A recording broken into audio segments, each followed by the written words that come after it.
I am Ferdinand Marcos, and I am the President of the Republic of the Philippines. I stand today on behalf of 110 million Filipinos. Hello universe, it's me again. Shout out sa inyo mga kababayan. But anyway, meron tayong upload videos.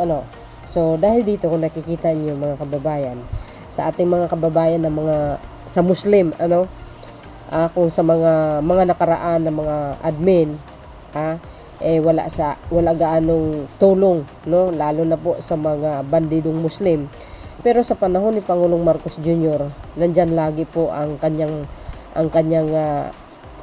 presensya, ang kanyang buong pusong pagtulong sa mga nagbabalik loob sa ating pamahalaan. So dahil dito, ang ating mga bandidong Muslim, which is ang MNLF, ay sa kanilang lugar ngayon unti-unti nang gumaganda, lalo sa Marawi, sa Barn, So nabibigyan po sila ng hanap buhay, ng pamahalaan, lalo na po yung mga pabahay nila, mayroon tayong upload dyan. So napakagandang balita yan. So dahil dito mga kababayan, ito another MILF naman ito, sabi po dito mga kababayan,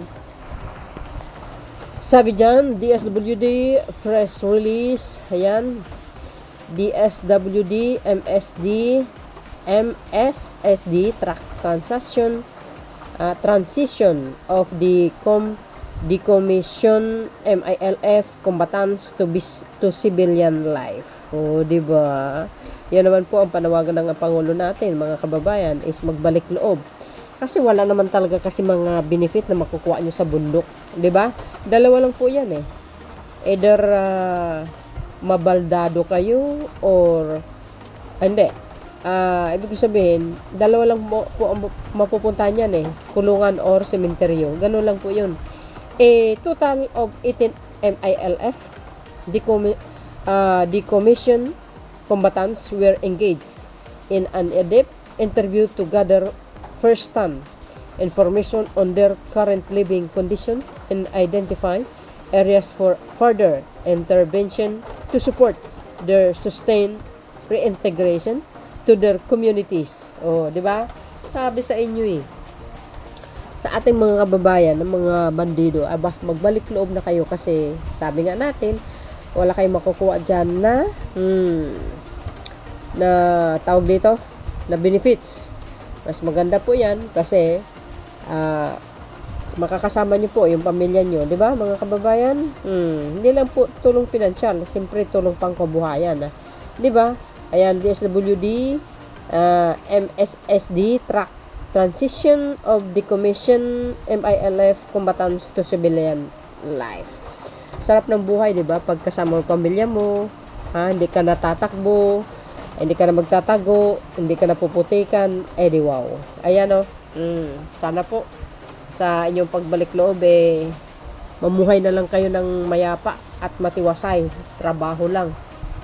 O, di ba? Kasi wala kayong makukuha dyan sa bundok. Ano makukuha nyo dyan? O, kung hindi man kayo mamatay sa baril, mamatay kayo sa mga kagat ng ahas, sa gutom, sa hirap ng buhay. So, shout out sa ating mga kababayan na mga Muslim, So, lalo na po yung mga nagbalik loob. So, hindi lang yan mga besyo, ito pa. Maganda to itong isang ginawa ng ating DSWD. Sabi po kasi nila yung yakap, AKAP program ba yun?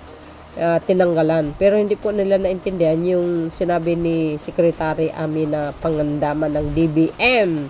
Ito. So, kung nakikita nyo dito, mga kababayan, ito binaviral nila sa social media. Huwag naman kayo ganun. Pakinggan nyo kung ano po yung sinabi ni Secretary Pangandaman. Kasi tungkol po dito sa AKAP. Kasi nagkaroon po ng turnover dito sa House of Representatives, itong GAA 2026, yung budget baga.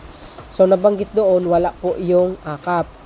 Kasi nga, kaya hindi po binigyan ng budget ang AKAP, mayroon pa po silang budget na napakalaki. Correct me if I'm wrong, 13 billion pa yun. So, kailangan i-distribute pa yun o itulong pa sa ating mga kababayan.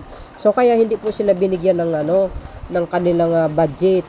Kayo naman, yun lang, ibabiral nyo, tapos gagawan nyo ng istoryahe. Napakaipal talaga tong mga dilis na ito kahit kailan yun. Sa totoo lang. Ito, basahin po natin ha.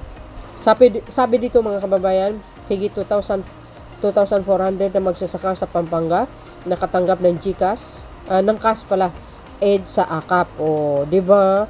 Hindi maitago ang tuwa ng mga magsasaka sa Pampanga matapos makatanggap ng tig 3,000 na cash assistant mula sa Ayuda sa Kapos ang Kita program. Ayan, DSWD bilang dagdag na tulong sa kanilang kabuhayan at araw-araw na gastusin. O, social. Malaking bagay na po yan, ano? Sa totoo lang. O, upo ka dyan kung makakita ka ng 3K. Siyempre, wala. Ginanap ang AKAP payout ngayong Biyernes, August 15 sa Brenzi Giao Convention Center sa San Fernando na pinangunahan po ni DSWD Secretary Rex Gatchalian kasama sina Pampanga Governor Lilian Nanay Pineda, Vice Governor Dines Pineda at iba pang lokal na opisyal. Dumalo rin ang DSWD Disaster Response Management Group Assistant Secretary Irene Dumlao at DSWD Field 3 Luzon Regional Director Venus Riboldela. Ang payout sa mga magsasaka ay bahagi ng inisyatiba ni Pangulong Ferdinand R. Marcos Jr. na palakasin ang suporta sa agricultural sector. Alam nyo bang tinutulog saan nila itong AKAP? Sa totoo lang, mas okay na ito pinapamahagi sa ating mga kababayan kaysa naman, no? Tulad ng iba dyan, ginastos lang ang puno ng bayan sa walang katuturan. Hanggang ngayon, di pa ma-explain, di kayo naloka. O, anong gusto nyo? Ibulsa o ipamimigay? Kung makapag-puna kayo sa Pangulo, o, anong problema nyo sa AKAP? Ha? May problema ba dyan? O, di ba? Kaya nga, 3,000 lang ang ibigay eh. Kahit paano nakakatulong sa kanila. O, sasabihin nila, kasi ginagawang tamad daw ang mga Pilipino ay sus, Mariusip.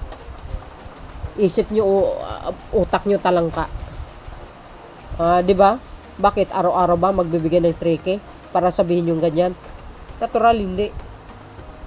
Every month lang yata yan, I don't know. Di ba? Wag ganun. Magpasalamat na lang tayo at least itong pera ng bayan bumabalik din sa mamayang Pilipino. Ganun lang kasimple yan eh. Ito, tingnan yung mga highlights. Ayan o. Masayang-masaya sila kahit sino ba naman eh. Di ba?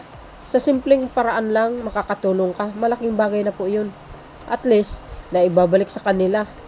Yung mga, kumbaga, binabalik sa mamayang Pilipino, yung pundo ng bayan. Walang nasasayang. Kaya, yun po ang dahilan, mga kababayan, kung walang budget ang AKAP ngayon 2026 because mayroon pa po silang pera na 13 billion. Correct me if I'm wrong. Kung di ako nagkamali. Yan po ang narinig ko. Di ba? Malaki pa. Kaya kayo naman kung manira kayo, mas gustuin ko na yung AKAP. Ay depende na sa mamayang Pilipino kung maging tamad sila. Di ba? Hindi po habang buhay natutulungan silang gobyerno. Yan ang iisipin nila, mga matatanda na mga yan. Kaya alam nila kung anong tama't mali. Di ba? Ayan, pang temporary lang yan. Nakakatulong kahit papano. Di ba? Hindi naman araw-araw, huwag ganun. Isipin nyo naman din yun. Maganda na nga yan eh. Kaysa naman sa wala. Yan ang hirap eh, no? Pag ang gobyerno walang ginawa, may nasasabi. Ngayon at may ginawa, may nasasabi din. Mga siraulo talaga din eh. Hindi mo alam kung saan kalulugar eh. Samantalang yung puon nila, wala silang ginawa sa bayan na para umaasinso ang Pilipinas. Puro kapalpakan naman. 'Di ba? Lalo na itong mga deals na ito. Nakita niyo si Pangulong Marcos Jr. pa yung po niyo, hindi niyo nakikita kung gaano kapalpak. Ay, ewan ko sa inyo. So, yun mga kababayan, ang aking pinaka-latest update. See you again on my next upload video. Bye. Yan, babus. God bless, Philippines.